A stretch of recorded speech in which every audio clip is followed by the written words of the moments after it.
lost control. That's the first word you see on page 24. The previous part of that sentence is he has lost. If you don't believe that, or if you don't remember, go back to page 23. Look at the last three words on page 23. See, it doesn't say he's lost his wallet. It doesn't say he's lost his job, see, or his wife, or his husband, see, or his reputation, or any of that. He has lost what? Control. See, so what do we all need to be asking ourselves? See, do I really have any control whatsoever over this thing called alcohol? See, now remember, there are two parts to control. See, one is while we're drinking. See, when I drink, I have no control over how much I'm going to drink. That's pretty clear to me. See, and that's what I used to think step one meant, was I can't control it when I drink it. See, but the book is telling me, see, that I can't control not drinking it either. See, when I'm sober, I'm out of control. See, because I have this obsession that exists in my mind, and that's my main problem. Okay, so all of us, all we have to do is just look back on our experience, see, and we see all of the times, see, that we made a firm resolution that we weren't going to drink anymore, and then what did we do? We drank again. See, we told ourselves we weren't going to do drugs anymore, and what did? We did drugs again. See, so our real problem isn't the fact that we can't control the alcohol or the drugs while we're doing them. Our real problem is that when we're sober, see, we can't stay that way. We can't keep in that condition. See, we have no control over our sobriety. See, and once we understand this, we begin to understand what powerless actually means. See, that means that an alcoholic has no choice in whether they are going to drink again. See, a real alcoholic will drink again. A real drug addict will use again. See, what is our experience in alcoholics Anonymous show us? 9 out of 10 of us who walk in these rooms do it again. They return to it sooner or later. See? And see, part of the problem is that we come to believe that meetings have restored us to sobriety. See? And we don't think we need to take the steps. See? But almost everybody who thinks that way, see, returns to drinking. And that's because the obsession exists in the mind. There's no control over sobriety. See? Does that sound like that would make your life a little unmanageable? Yeah. See? See, if it was a certainty that you were going to drink, see, we tend to look at step one in the sense of, if I ever drink again, then I'll be powerless over alcohol, and then my life will be unmanageable. Anybody in here thought that way? That's what step one meant. See, but that's not what step one means. Step one means, see, I am powerless right now, and I am certain to drink again, whether I want to or not, whether I desire to or not, whether I choose to or not. See, no matter how many meetings I go to, no matter what I learn, no matter what I do, see, I will drink again. See, and it's just a matter of time. It's very simple and very deadly. And once we begin to understand that, see, we can begin to get it why Dr. Silkworth used that word doomed a few times in the doctor's opinion. See, what does doomed mean? Certain to do it again. See? It's not a matter of conjecture or somebody's opinion. See? It's a matter of fact in the life and experience of any real alcoholic or real drug addict. See, so what does it pay for us to know about ourselves? Is this true about me? We may have some people in here, see, who aren't real alcoholics. But if you are, see, it would pay to understand that, wouldn't it? Because step one, see, is about, alcohol don't care whether you want to stay sober or not. See, it doesn't make any difference. Is everybody getting clear about that? See, and that's why these things do not work. See? And so we're going to go over those again here on page 24, right up at the top. It says, at a certain point in the drinking of how many alcoholics? Every. What does every mean? All. He passes into a state. What state have they been talking about? A hopeless state of the mind and the body. See, where the most powerful desire to stop drinking, that's tradition 3 in Alcoholics Anonymous. Right? Everybody see that up over here? See, the only requirement for membership in AA or NA or CA or any other A, see, is a desire to stop. See, but they're telling you that that desire is not good enough to keep you sober. See, the most powerful desire to stop drinking is of what? Absolutely no avail. See, what does absolute mean to you? Okay. All right, it says this tragic situation has already arrived in practically every case long before it is suspected. So what does that mean? Does that mean it's going to happen in the future? Or that this condition, this state of mind and body, see, arrived in our lives a long time ago? Yeah. See, it's not something that's going to happen if we drink again. It's something that happened way back. See, now how are we going to find out if that's true about us? What do we have to do? See, we got to turn around and start looking at our experience in the past. See, instead of sitting in meetings going, if I ever drink again, then I'll be powerless and my life will become unmanageable. See, because as long as we're looking down the tracks from where we are, see, you can take the if off the sentence. See, it isn't a matter of if I drink again, it's a matter of what? When. See, it's just a matter of time. Is everybody beginning to see that? And this tragic situation has already arrived in practically every case long before it is suspected. Okay, next paragraph has italics. What do we know about italics in the big book? Ignore it. Don't pay any attention to it. It's unimportant. Let's just skip it. Okay. The fact. See, the fact. See, not the guess, not the theory. See, not the maybe. This is our philosophy. The fact is that most alcoholics, for reasons yet obscure, have lost what? Okay. Anybody in here been in a treatment center, come out of the treatment center believing you had a choice now? Yeah, see, a lot of treatment centers, they are teaching people that they have a choice. False. See? Remember what they've talked about, a world of ignorance and misunderstanding, and the physicians who are familiar with alcoholism agree. See, no choice. You can't make a normal drinker, a normal human being, see, out of an alcoholic. See, there isn't a choice. See, the fact is that most alcoholics, for reasons yet obscure, have lost the power of choice in drink. So that's the first two things. See, they're telling us what won't work. See, no matter how bad you want to stop, that ain't going to work. Choosing to not drink, that's not going to work. Okay, the next sentence says our so-called what? Willpower, that's number 3, becomes what? Practically non-existent. All you got to do is say, look back on your own experience. How many times have you launched your willpower at your drug or alcohol problem? More than once? Anybody in here besides me? I once stayed sober for 9 months on willpower. It was like being a walking dead. It was amazing. And I drank again. Okay, and then it says we are unable, and then it says at certain times. Everybody make a note last week where it says at certain times, strange, mental, blank spot. At certain times. So we've been going through this. We've been making that little note again and again in the margin of the book. Strange, mental, blank spots. We are unable at certain times to bring into our consciousness with sufficient force the what? Memory goes on where? In the mind. Okay? That's number 4. Unable to do that. See, now you might hear people, if you've been in AA meetings a while, see, who say that that's what they rely on. See, to stay sober. See, and it generally comes out in some form of, boy, I really like to see the newcomers because they remind me how bad it was, and if I ever forgot, see, if I ever forgot how bad it was, I'd probably drink again. See, what's that person relying on? Remember. See? What do we know about a real alcoholic? Won't last. See? Won't last. Okay, it says we are without defense against the first drink. Now, if somebody is without defense against the first drink, what does that mean? Yeah, powerless. They're going to drink again. See? No matter how bad they want not to. See? And we're assuming that everybody in here pretty badly wants not to. And when we get into chapter 3, you're going to see they start hammering on that over and over and over again. How bad do you not want to drink? See, because we got a solution, but it's all based on pretty badly wanting not to drink and understanding that you will.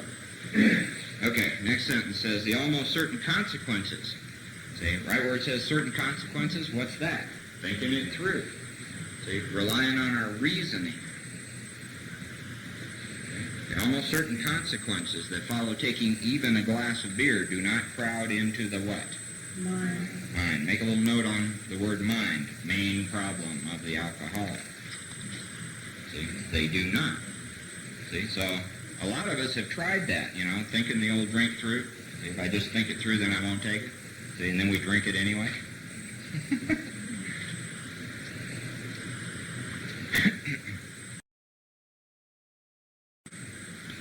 Almost certain consequences that follow taking even a glass of beer do not crowd into the mind to deter us if these thoughts occur. See, notice the word if. What does if mean?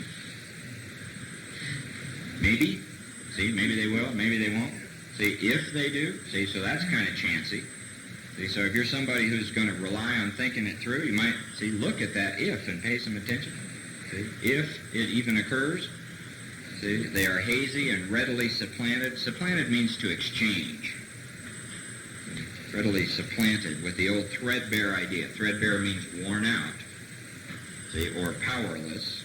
That this time we shall do what? Handle ourselves like other people. See, normal.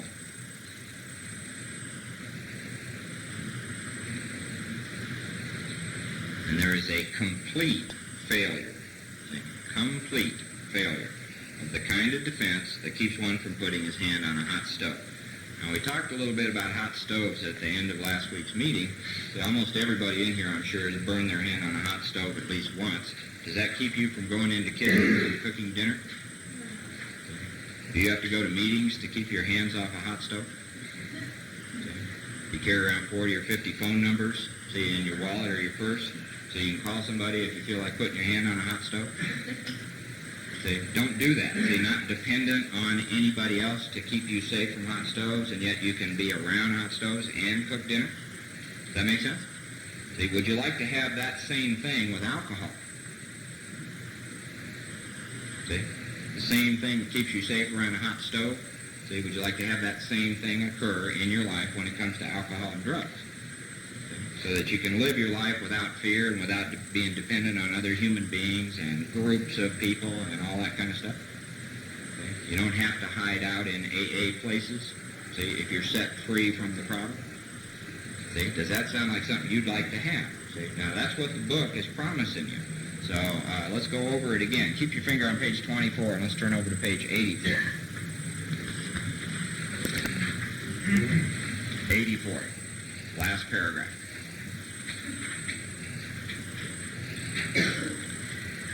Okay, now before we get into this, I'd like you to just notice where we are. We're on page 84. The discussion now assumes that we have completed the 9th step thoroughly and honestly, and that we understand and are putting into practice the 10th step.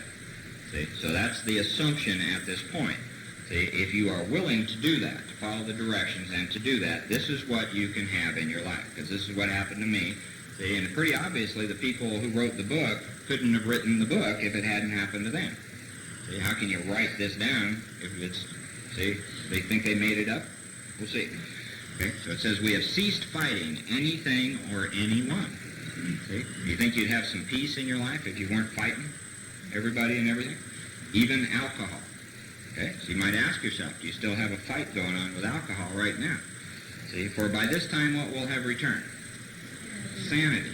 All right, now at step 2, we came to believe we could be restored to sanity. At step 10, what are they telling us? It will have been restored. Okay, but not by us, not by our efforts. Okay? It says, we will seldom be interested in liquor. If tempted, we do what? Recoil from it as from a hot flame. See, notice they don't say, we think it through. We run to a meeting. We call our sponsor. See, it doesn't say those things. It says, if tempted, we recoil from it as from a hot flame. We react. See, we react sanely and normally. See, now for someone who is allergic to alcohol or drugs, see, and knows that they can't drink, what would a sane and normal reaction to alcohol or drugs be? Huh? But, say it. Without fear. See, just like total disinterest. See? See, I have about as much interest in alcohol these days as I have in drinking cyanide. See, I'm not afraid of cyanide. See, it's not something I'm afraid of in my life. I don't run around going, oh, God, I might drink some cyanide and die. Just like, see, I'm totally disinterested in cyanide, and I'm totally disinterested in drugs and alcohol. Yet I'm a guy who drank for 25 years, see, and it nearly killed me. Could not stop. See, I've got a sane and normal reaction. See, that stays in my life as long as I live by spiritual principles. It really has nothing to do with going to AA meetings. See, it comes as a result of finding a higher power in my life, see, and being willing to live that way. See, that puts me in a position, see, where I can work with other alcoholics and try to show them what I've found. Okay? It says we react sanely and normally, and we will find that this has happened how? Automatically. Does that mean through our own efforts? No. It says we will see that our new attitude toward liquor, you might underline the next 4 words, has been given us. See? Now, who does this giving? Yeah, the higher power that you came to believe in step 2. Made a decision about it in step 3. Sought in steps 4 through 9. See? Our new attitude toward liquor has been given us without any thought or effort on our part. See? Now, you might just look at these things that I got up here and that you have in your book on page 24. These things take thought and effort. See? Anybody relied on these? See? Have you ever noticed how when you rely on these, your knuckles get very white? Okay. See, you live this very restless, irritable, and discontent life, okay, over and over. Okay, next sentence says, it just comes. What's the punctuation mark at the end of the sentence? See, but it doesn't come to people who don't take the steps. See, and that's one of these little pieces of misinformation that goes on in some of our meetings. And we tell newcomers, well, keep coming back and wait for the miracle. See, miracle doesn't happen on its own. See, all of this happens as a result, see, of us working the steps. See, now we're not doing anything about our drinking. We're doing something about our relationship with God, and this is the result of that. See, so this is really a secondary kind of a result. See, which is kind of amazing. It just comes, and that is the miracle of it. See, what's the word miracle mean to you? You might look it up in a dictionary. See, remember when we went through Bill's story, I asked everybody to look at your old ideas about miracles, like he talked about? Okay, that is the miracle of it. We are not fighting it. See, are you fighting it? See, neither are we avoiding temptation. See, one of the things I had to do was stay out of slippery places, get rid of my friends, hang out, make sure I hung out with AA people in AA meetings. See, that's called avoiding temptation. See, in chapter 7, they tell us, so, that's a good thing, but it won't work. It won't last. Okay, see, and most of us go drink again. See, so avoiding temptation is not the solution. Okay, we feel as though we have been placed in a position of neutrality, safe, and protected. We have not even sworn off. What does swearing off mean? Putting the plug in the jug? They didn't even do that. And what we learn as we read the book is that all the examples that they give us in the book about people who put plugs in jugs end up drunk. See? Everybody who decides not to drink ends up drunk. See? And all the examples in the book where someone admits that there is absolutely nothing they can do about the problem themselves, see, and goes off and works the steps, gets sober. See? Very interesting. See? The book is set up to convince us that there is absolutely nothing we can do about the problem, including putting the plug in the jug, avoiding temptation, swearing off, and all that kind of stuff. It's not going to work. See? So we got to do something entirely different, which is the steps. Okay, we've not even sworn off. Let's all read the next sentence together out loud. Instead, the problem has been removed. See? Boom. Absolutely set free, see, from the thing that brought you into Alcoholics Anonymous. Isn't that amazing? You believe that? See? It does not exist for us. How could that be? See, for most of us, when we're new, we read that and go, yeah, right. Yeah, right. Horseshit. See? But, see, you might see. Could God, as you believe in God, actually produce that kind of a result in your life? See? He did in mine. He seems to have done that for Bill Wilson, Dr. Bob, and the first people in Alcoholics Anonymous. See? Would you like that to happen in your life? See, what price would you pay? And all those TV ads, now how much would you pay? See? Ginsu knives, bamboo woks, steamers. Removal of the obsession. We're neither cocky, that's self-confidence, got it made now, nor are we afraid. See, we got a lot of people in AA staying sober on fear. See, all you got to do is listen to what they say, see, and you'll see that that's what it's about. I'm afraid to take another drink. I remember how bad it was. All that kind of stuff. What did Bill say about fear? Sobered him for how long? Anybody remember the words? A bit. A bit. Fear sobered me for a bit.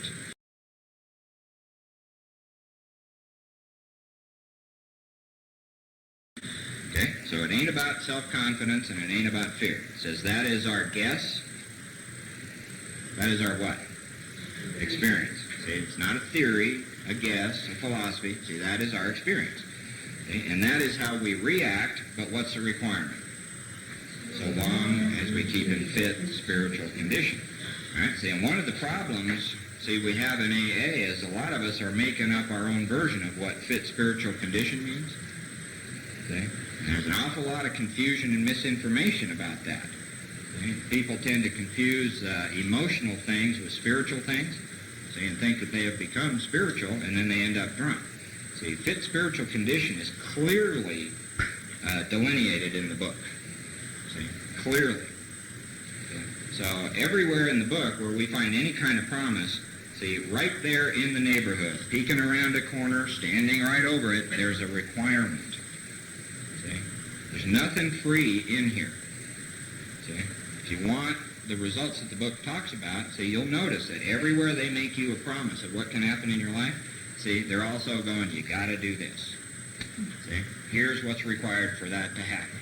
See, and right here, see, if you want this in your life, what does it say? Keeping in fit spiritual condition. How can you keep in fit spiritual condition if you never got there? Does that make sense to you? See? You can't keep in fit spiritual condition if you never got there. See, and a lot of us kid ourselves about that. See? So the book is very clear about, see, where we are, what we need to do, what it looks like, smells like, tastes like, so you have some evidence and you're clear. See, and then what you need to do to keep that way. Okay? And if you're willing to do that, to pay that price, see, this can be the truth about you. See, which is pretty amazing stuff. See, and if you're new going, yeah, right, I'll just share with you, that's what I did when I was new. Yeah, right. Yeah, sure, you bet. And horseshit. Okay? But it's proved to be true. See, but I had to have an open mind if you copied that stuff down. Okay, let's go back to page 24. Everybody understand that now? The defense? Does that sound like the same defense you have about a hot stove? See, no fear, no self-confidence, nothing you need to deal with. See, you don't need to find a little child within. So you don't have to mess with any issues. You don't have to get your self-esteem or self-confidence. None of that's necessary. All you got to do is find a power greater than yourself. That is what results. See? But what you'll discover, see, is that finding a power greater than yourself, see, is probably a little more difficult than dealing with the issues in your life. Okay? See, and a lot of us want to deal with the issues in our life and think that's going to solve the problem. See, but that's all self stuff if you start to look at your own experience of that. Okay, back to 24, middle of the page. It says, the alcoholic. How many alcoholics we got in here? People are pretty clear now whether you are, whether you aren't. Okay, if you are, see, write your name right there. The alcoholic. So that's me.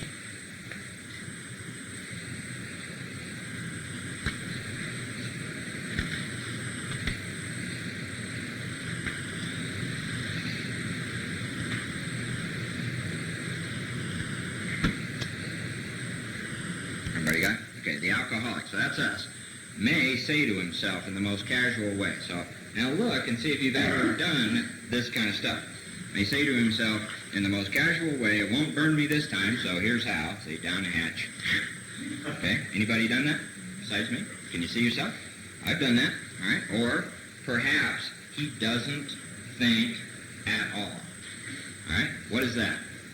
Strange mental blank spot. Put it in the margin of the book. See? Perhaps he doesn't think at all. See, that's another common misconception in Alcoholics Anonymous is that, see, somebody has a relapse, and they come back, see, and we start telling them, you planned it. You wanted to. You chose to. Probably false. He may not have wanted to, planned it, chosen it, thought it out, or anything. Perhaps he doesn't think at all. That's a strange mental blank spot. Okay, how often have some of us begun to drink in this nonchalant way? Anybody done that? Okay. Anybody begun to drink in a chalant way? Nonchalant means casual, right? What's the opposite of casual? Restless, irritable, and discontent. See, so if there is such a word as chalant, it probably would be defined as restless, irritable, and discontent. Okay, so how often has some of us begun to drink in this nonchalant way, and after the third or fourth? Why after the third or fourth? Phenomenon of craving. The allergic reaction sets in as soon as you have the first one. See, so after the third or fourth drink, or the third or fourth line, or the third or fourth whatever you do, see, then we go, for God's sake, how'd I ever get started again? See, which is immediately, so what? See, and you keep doing it. See, only to have that thought supplanted by, well, I'll stop with the sixth drink, see, or the sixth line, or I'll stop by 6 o'clock, and at 6 o'clock, well, I'll be home by 8. At 8 o'clock, I'll call the old lady, tell her, I'll eat here. 10 o'clock, see, I said, well, what the hell? Midnight, I'm still drinking. 1:45, see, they go last call for alcohol, and I'm buying 3. See, 2 to go in the last 15 minutes and 1 to take home with me. See, because once I get started, see, it's, well, I'll stop, and I'm always going to stop down there, and I don't seem to be able to make that until the bar closes. Until I run out of booze. I absolutely have to go home. Anybody in here ever had a resentment for bar time? They're taking away my last 15 minutes. It's not fair. Okay. Move to Illinois. It's only 15 minutes at 6 a.m. Okay. How many people see yourself in that paragraph? Have thought that stuff, said that to yourself? All right. Write the word me next to that stuff. That's me. You bet. I have done that. I start drinking, I'm out of control, and I start telling myself this stuff, and it never proves to be true.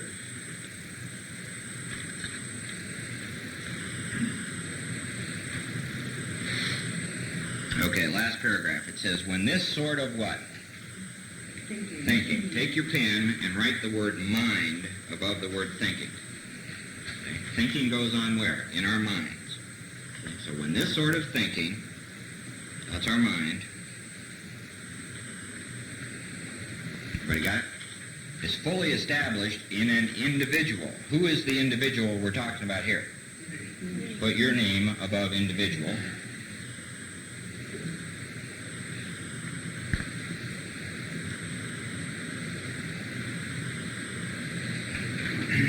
Okay, so when this sort of thinking is fully established in me, see, with alcoholic tendencies. Above the words alcoholic tendencies, write body.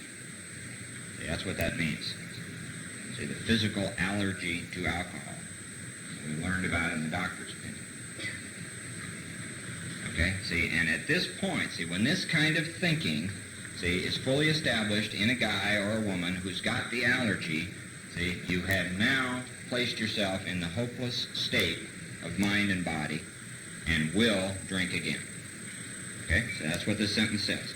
When this sort of thinking is fully established in an individual who's got an alcoholic body, alcoholic tendencies, he has probably placed himself or herself where?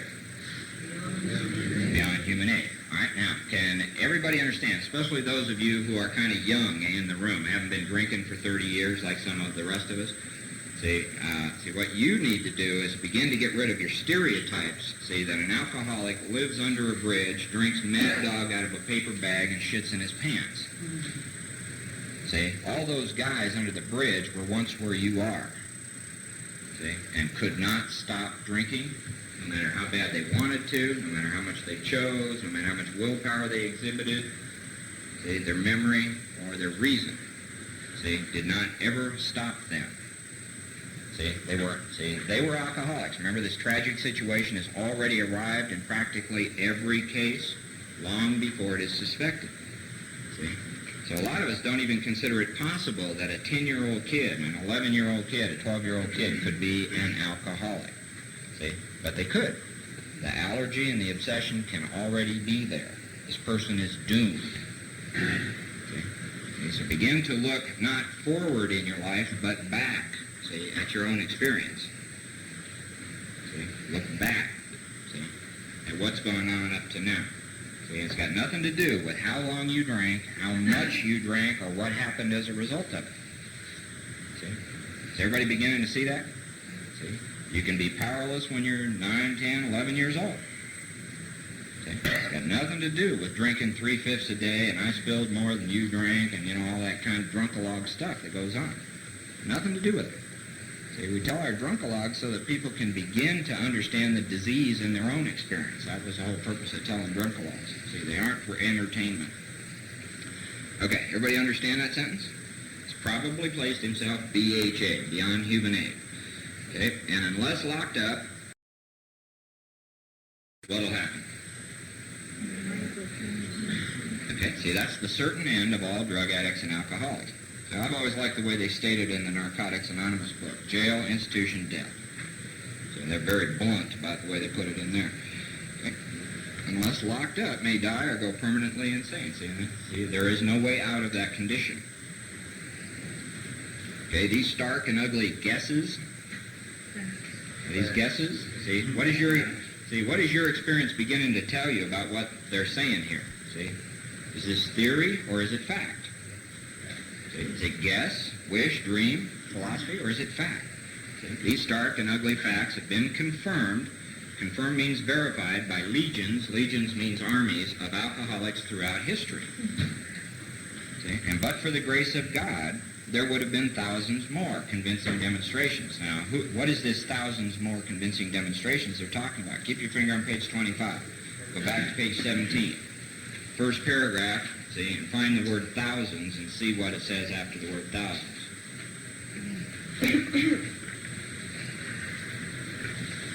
Men and women who have what? Recovered. See, nearly all have recovered. See, how did they do that? But for the grace of John Bradshaw? No, it doesn't say anywhere in here, but for the grace of John Bradshaw. Doggone it. That probably pissed John off, wouldn't it? Okay. Let's go back on page 25. Need to...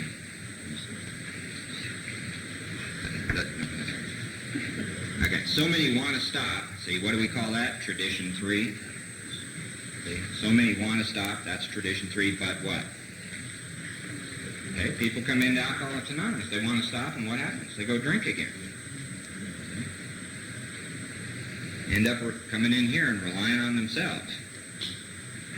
Okay, so what has all this been about here in the chapter called There Is How Many Solutions? A solution.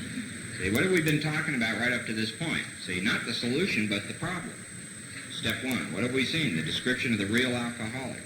See, last week we learned the difference between the moderate drinker, social drinker, see, the hard drinker who's the chemically dependent substance abuse kind of person, see, and then the what?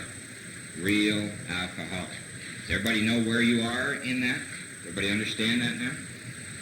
See, how the real alcoholic has an obsession, the hard drinker doesn't, the moderate drinker doesn't.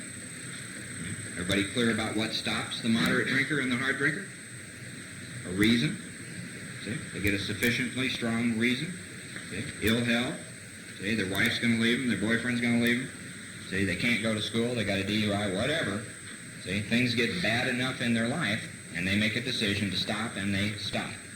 See, and they don't need spiritual help. They don't have to turn their will and their life over to God. They don't have to do an inventory. They don't have to work with others. Don't have to do any of that. They can just go to meetings. See, they can run around and do whatever they want. See, but a real alcoholic can't do that. No matter how bad the real alcoholic wants to stop, the obsession will always start him or her again. Okay? Everybody getting clear on those things? Okay? Absolutely powerless. See, we all have to face the fact, whether we're a real alcoholic or not, see, and what that means. See, what it means is we're going to drink again. See? That's what's going to happen. See? And then we're going to pay the price for doing that. See, that's what powerless over alcohol means. And that's what an unmanageable life means. See, alcoholism doesn't care whether you want to or not. It doesn't care how many friends you got that are sober. If you got the obsession, see, the obsession sooner or later will get you drunk. It's either true or it's false. See, the book says it's true. My experience of what I found in the book tells me it's true. See, but who can tell you it's true? See, you're the only one. See, nobody did your drinking. Nobody experiences what you experience when you do that. See, what your life is like. So you're the only one who can see. See, so if you can admit, see, now that you understand that you are powerless over alcohol, what are the next 4 words? There's a solution. See, and anybody who's been around AA for a while, see, will probably be able to confirm what I'm about to say. See, there aren't a lot of people who work the steps. See, there just aren't. See, anybody in here been around AA for a while? Okay, would you confirm that? Does it look that way to you? See, now why do people ignore the solution? See, because that's, see, when we don't work the steps, see, we think meetings and discussions and all that is going to solve the problem. See, and we ignore the steps. Why do we do that? See, why is it that people don't go for the solution? Huh? They haven't admitted the problem. Bingo. Everybody hear that? They haven't admitted the problem. Okay? Everybody, if you would, just turn around and notice that right behind Lloyd on the wall, there's a fire extinguisher. See, now what is that device back there? It's a solution, see, to a very specific problem. See, what's the problem that is designed to solve? Fire. See, and it's hanging on the wall, nobody's picked it up. Everybody just walks right by it. See, nobody ever even notices it's there. See, the only guy that ever pays any attention, see, to that fire extinguisher is the fire inspector who's supposed to come here every 6 or 9 months, see, and make sure that it's pressurized. It's the only person who pays any attention to that fire extinguisher. See? Nobody else in here pays any attention to it. Why? No fire. All right, see? And why does everybody walk by the steps? See? Why does everybody say, oh, I may get around to that someday, and I don't need that, whatever it is that we're thinking? Why is that? We don't see the fire. We don't think we have the problem. See? Therefore, we don't need a specific solution for the problem. Does that make sense to you? See, so you might begin to look at your own experience. See, because that was me my first year in AA. I didn't see the fire. I didn't understand what powerless meant. I'd never admitted I was a real alcoholic. See, I thought because I was going to meetings and wanted to never drink again, that was sufficient, see, to never drink again. See? But I learned different from the book and from my own experience. And so you can, see, begin to look, see, and see what you find in those terms. Okay? There is a solution. See, but the solution only makes sense to people who admit what? They got the problem. If you don't understand the problem, you can't admit it. Okay, now, has everybody got one of those sheets that Ursula was passing out? One of these things that's got all these musts. This isn't something Dave and I came up with. This is something we got out of a book that Dave has, somebody who's done some research into the book of AA. Those of you who've been around a while, I'm sure you've seen some little cards that get circulated, you know, little fold-up cards like the kind that have the steps and the traditions, but this particular little card has all these musts listed on it. Anybody seen that? See, there are various versions of this thing around. See, it's not something I came up with or Dave came up with. See, this is stuff out of the book. See, now, what I'd like you to do is to take your pen. Everybody got a pen? Take this piece of paper, and at the very top in the middle, you see the word musts? Okay?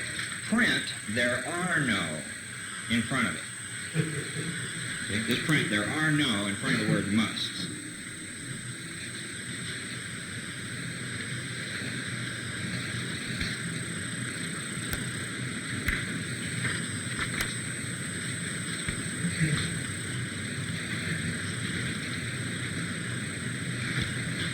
Everybody got it? Okay, now let's look at the piece of paper. See, somebody did some research. The first research they did was to go to a dictionary and find out what the word must means. See, must means, the dictionary defines the word must as, number 1, a compulsion or obligation. Number 2, an absolute requirement, an unavoidable responsibility. And 3, absolutely what? Necessary. Okay, now ask yourself, are you somebody who tells yourself there are no musts in the program? See? And if you are, see, and I used to be, see, what's the basis of that opinion? See? What is the basis for your opinion that there are no musts, see, in the program? Okay, and then we look at the research that whoever did this did, see, and we find that there are 82 on here. Now, what I'd like to suggest is that, see, instead of just looking at this as, oh, that's neat information, somebody looked it up, see, why don't you make a commitment to yourself to look up every one of these? See? See, notice that they actually are in the Alcoholics Anonymous basic text. See? And they are all said in a very specific way in very specific places. See, they're out of context here. It's hard to tell, see, what they actually mean. See? But if you were willing to do that and look them all up, you'd become very convinced, see, that there are a bunch of musts in the program of recovery. See, there are. See, and we have to be humble enough and open-minded enough and willing enough to accept the fact that there are things that we're going to have to do if we want to find the solution that the book is offering to an alcoholic who's going to drink again. Does that make sense? See, now, anybody got a problem with that? I mean, I had a big problem with it. Ugh. See, my pride is like, fuck that. See, screw that. I don't want to do that. Who are they to tell me I got to do something? See, that's the way I thought and believed and acted. That was my attitude. See, so if you're sitting in here, see, and you're somebody who's got that attitude, that makes perfect sense to me. See, I can tell you what changed my mind. Suicidal depression and pain changed my mind. Sober, 1 year sober. See, that's how I came to accept that there are musts, see, if I want to live. I have a fatal disease. So it's something you might look at, see, and just be honest with yourself about your own attitudes. See? Don't beat yourself up. We're not here to beat ourselves up. See, we're here just to find out what the facts and where we are with all of it. Okay? So it's something you can do. See, now hanging on to this piece of paper, let's read the next sentence. See, there is a solution, and then it says, almost none of us liked these musts. See, and they pretty much summarize the musts this way. Almost none of us like the self-searching, the leveling of whose pride? Our pride. I don't have any pride. I'm not a proud person. My life doesn't work. The leveling of our pride and the confession of shortcomings, which the process, and what's the next word? What does the word require mean? See? Musts. Musts. See, the process requires this for its successful consummation. Consummation means end or result, see, of the process. See? So you've got to ask yourself, see, do I want a successful outcome, see, of my efforts at sobriety? And if I do, see, what's going to be required of me? See, what must I do? What do I have to do? See, you don't have to want to. You don't have to like it. Notice the word like isn't in there? See? Almost none of us liked. See, we don't like it. The people who wrote the book didn't like it. I can tell you out of my own experience, I didn't like it. Anybody in here going, oh, whoop-de-doo, I get to make amends. Oh, whoop-de-doo, I get to face my shit. See? Is there anybody in here insane enough to like this? All right, see, maybe you're a real alcoholic. See? So it's a matter of, so I don't like it, so what? See, nothing I've done up to this point has worked. See, and are you convinced you're going to drink again? What's the solution to that? See? Almost none of us liked the self-searching, the leveling of our pride, and the confession of shortcomings, which the process requires for successful consummation. See, now, faced with these kind of facts in the book, is it any wonder that so many of us, see, would rather go over here and learn how to love ourselves? See, doesn't that sound a lot easier than that? See? Wouldn't you rather hug people and love them back to health and be loved back to health and find a little child within than self-search, level my pride, and confess my shortcomings? It's a big difference. It's a great big difference. Okay? I'd rather deal with my feelings and discuss my problems than self-search, level my pride, and confess my shortcomings. See, does that make sense? See, it's very logical to me why most of us would rather go over here do all this self-will stuff. Okay? So you need to look at your own experience. See, you get presented a choice these days in AA that didn't exist in the original days of AA. Okay? See, and you got to find out in your own experience what's going to work for you.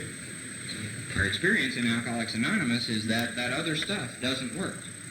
See? Most people, see, in AA go get drunk again.